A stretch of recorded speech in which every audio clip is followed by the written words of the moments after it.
those couple of ultras, half a dozen maybe, are not going to be able to stand against this huge army that's bearing down the left side once again with Reavers this time. Yeah, this could be tantamount to the last attack of the game. I mean, this could be the last, for all intents and purposes, real battle that we see. But you're right, Yellow hasn't really ever, at any point in this game, managed to successfully stand up to the harassment of Jangbi. From the initial run-in with those 3 Archons and a few Zealots that gave him a lot of trouble at his second gas expansion, to constantly not only Jangbi denying this expansion attempt on the right-hand side, but the amount of units that he has sacrificed defending it each time has also been substantial. And then if you add numerous storm raids, several of which have been quite successful to all of that, you have a picture of a Zerg who is just being harassed to death. And his own harassment is very weak as a result, because he just doesn't have a lot of resources and a lot of units to spread around. Yeah, and you don't want to be reactionary as a Zerg. You want to be the one taking the lead, being proactive. Now some Corsairs being produced, every kind of unit coming out in this game. Still haven't seen any Dark Archons, but I think that was time number 4 at the 3 o'clock location that Arnc's been denied that expansion. He's probably running low on both his main and his natural, so he's down pretty much, and probably at that second expansion actually, he got it at the same time, so he's probably down to just one and fresh base. Putting up a new expansion on the right-hand side.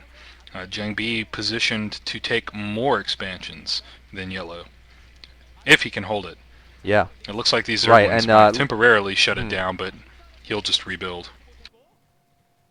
Right. I mean, I'm sure in terms of just food count, Jangbi probably is at double or over double what Arnc has, and it's just a matter of time. Oh, Reaver dropping. Oh, Reaver drop. Yeah, not that many drones Not many left. drones mining the main at all. Wow. Yeah. See, I mean, it looks like he's hardly even taken the time to replace drones, which, might be a mistake.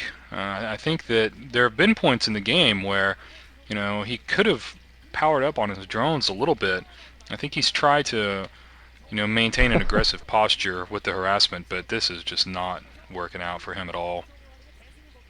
Oh, he does have a good number of ultras. Yeah, there we go. This is what he's been saving up for. No drones for him, and he's just been waiting for the ultras. Here comes the ultras right at the natural expansion, actually. So he's going to let his main base basically get killed off by those Reavers once Jangbi reloads their Scarabs. But meanwhile, though, he's going all in here at Jangbi's natural expansion. I think he's going to be able to take out almost everything inside the main. Look, he's in fact, blocking the bridges. Yeah, he's blocking the bridges. Underswarmed, absolutely creative use there. That is too cute. That is a great move. That is a great move. And meanwhile, though, we're seeing the Archons block the ramp for Jangbi. Jangbi needs to get Arnc needs to try to get some forces up the ramp. His Ultralisks at the main are just sitting there.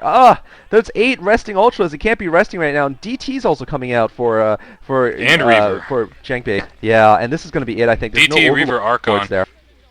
Yeah, it was an interesting choice just to send a Defiler and Ultras, because Ultras are really strong, but when you send them out by themselves against a strong Protoss with a good unit mix, they just get torn apart.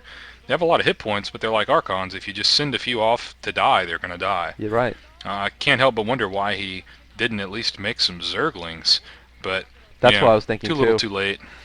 He's just trying to hit Nexus after Nexus, and even if he takes all these Nexus down, Jangbi can just rebuild them. He still has a just huge look at army. that He continuous still has storm. He just stormed those Ultras to death. There was nothing else that did damage to them. It was 3 consecutive storms, and that'll do it. But he did pick off the expansion, Arnc did, at the right side, but at the cost of some more Ultras that he can't afford to lose. Here comes an attack on the left side again. I think he might be able to be successful if he picks out Reaver. Reaver's going to... No, Reaver doesn't go down. There's another Reaver there helping him. Yeah, this is a good game, I think. Arnc is just basically just going to peter off here, and so many Dark Templar. I think his also. initial second upgrade. expansion is mined out. Yeah, it looks like he has just one base. It looks like all his bases are about gone. Right.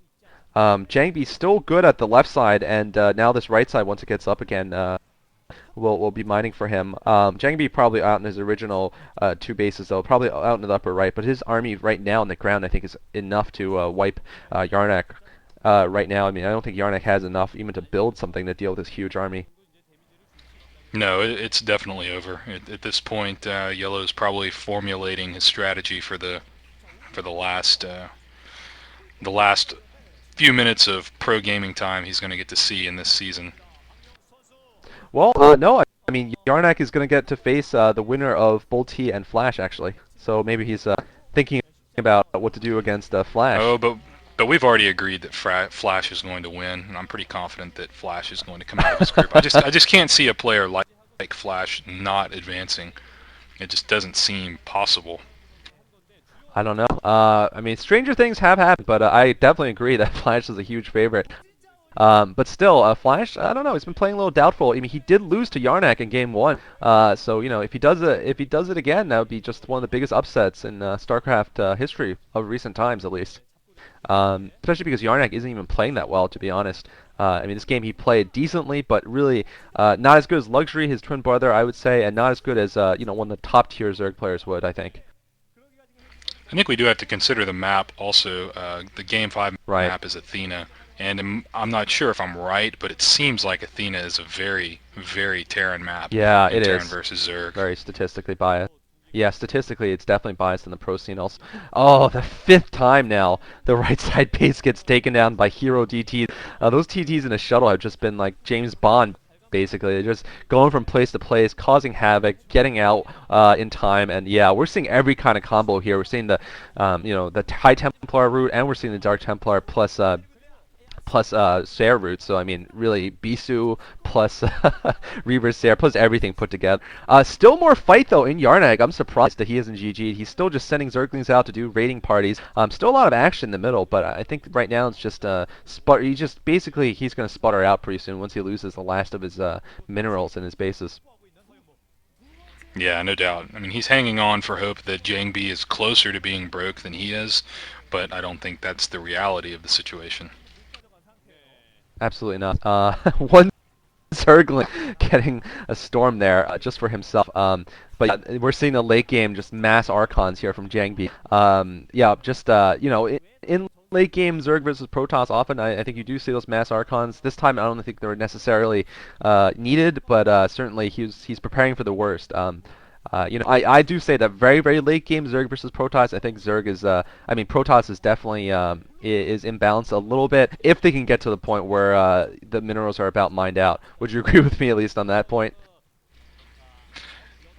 It depends on the game. If you take, if you take two armies at equal size with comparable unit mix, I think a lot of it's going to come down to where they fight. You know, if they fight in a Hmm. nice tight bridge and the defilers get picked off, then yeah, Protoss is going to butcher. But if the Zerg attacks you from four different sides and coats you in Dark Swarm, you're dead. Right.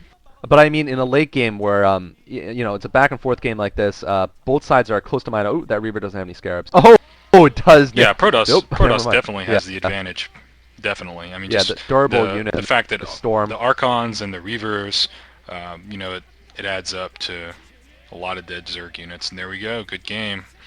You know, I really like the way Jangbi controlled the flow of that game, start to finish. It kind of reminded me of Much's play versus July Zerg. It's nice to see that on these new maps, Protoss is able to just go out and play an aggressive game, because I really felt like on some of the more recent maps it made it a lot more difficult for Protoss to go out and be aggressive with the ground army, especially maps like Andromeda and Blue Storm. Hmm. Yeah, definitely Andromeda. I think it is much harder for Protoss. I think Zerg's actually statistically doing quite well against Protoss in that map.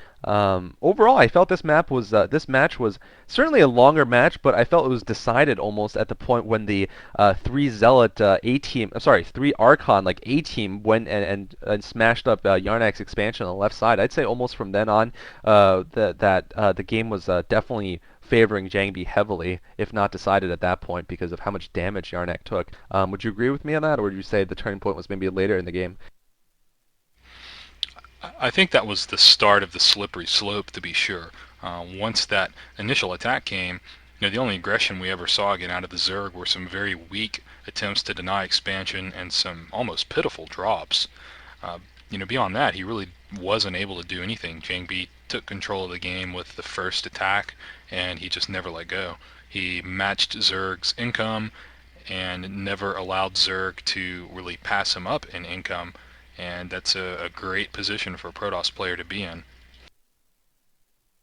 Yeah, absolutely. So my hat's off to Jangbi here, managing to leave a very difficult group with Flash in it, but certainly Flash I think has a very good chance of leaving too. I don't mean this whole group's difficult. I mean Flash is difficult, which is always true. Anyway, though, I'm going to end this video before it gets to another part. So stay tuned for the losers match between Flash and Bull T, and we're going to see the winners match most likely between the final match most likely between Flash and Arnc. So stay tuned for the next two.